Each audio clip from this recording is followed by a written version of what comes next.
Welcome news স্পোর্টসে আপনাদের স্বাগত। ISL এর আরেকজন তারকা ফুটবলার ইস্ট বেঙ্গলের পথে। প্লিজ চ্যানেলটাকে সাবস্ক্রাইব করুন, লাইক করুন ও শেয়ার করুন।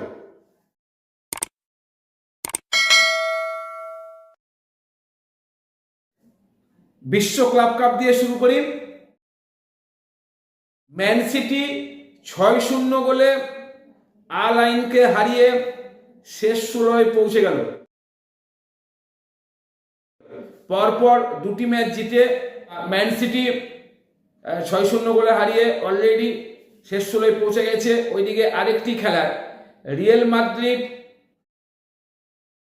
10 জনে খেলেও পাচোকাকে 3-1 গোলে হারালো। প্রথম ম্যাচে তারা আটকে গেছিল, দ্বিতীয় ম্যাচে তারা 3-1 গোলে হারিয়ে শেষ 16-য় আশা টিকিয়ে রাখলো তারা। এদিকে ডুরান্ড কাপ নিয়ে একটা অনিশ্চয়তা সৃষ্টি হয়েছে। ডুরান্ড কাপে প্রায় 6টি আইএসএল দল খেলতে চাইছে না।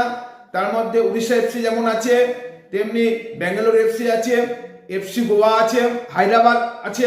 এইভাবে 6টা দল ডুরান্ড কাপে খেলতে চাইছে না। তো দেখা যাক শেষ পর্যন্ত কি হয়। আর এদিকে আইএসএল এর একটা অনিশ্চয়তা থাকলেও ইস্ট বেঙ্গল কিন্তু রীতিমতো কোমর বেঁধে লেগে গেছে দল গঠন করার জন্য।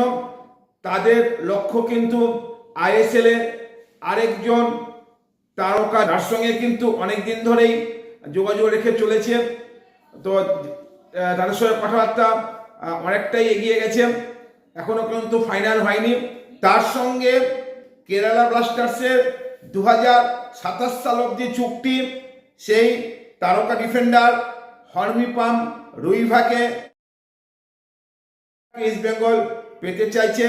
তার সঙ্গে কথাবার্তা অনেকটাই এগিয়ে গেছে। এই মণিপুরি লেফট ব্যাকের বয়স 24। সে গত বছর 18টা ম্যাচ খেলেছে, কিন্তু তার হলুদ কার্ড দেখা প্রবণতা আছে। সে 18টা ম্যাচ খেলে কিন্তু 7টি হলুদ কার্ড দেখেছে, যদিও তার কোনো সেকেন্ড ইয়েলো কার্ড বা রেড কার্ড দেখেনি। হর্মিপাম রুইভাকে নাকি ইস্ট বেঙ্গল পেতে চাইছে। ট্রান্সফার মার্কেটে এটা একদম পাকা খবর। শেষ পর্যন্ত হর্মিপাম রুইভা ইস্ট বেঙ্গল আসবে কিনা সেটা তো সময় বলবে, কারণ হর্মিপাম রুইভাকে কিন্তু ব্যাঙ্গালোর এফসিও পেতে চাইছে। এই দুটি ক্লাবই কিন্তু হর্মিপাম রুইভার পেছনে লেগে রয়েছে। শেষ পর্যন্ত হর্মিপাম রুইভা ইস্ট বেঙ্গল আসবে কিনা সেটা সময় বলবে। আমরা যতটা পাচ্ছি আপডেট দিচ্ছি। প্লিজ চ্যানেলটাকে সাবস্ক্রাইব করুন, লাইক করুন ও অনেক শেয়ার করুন।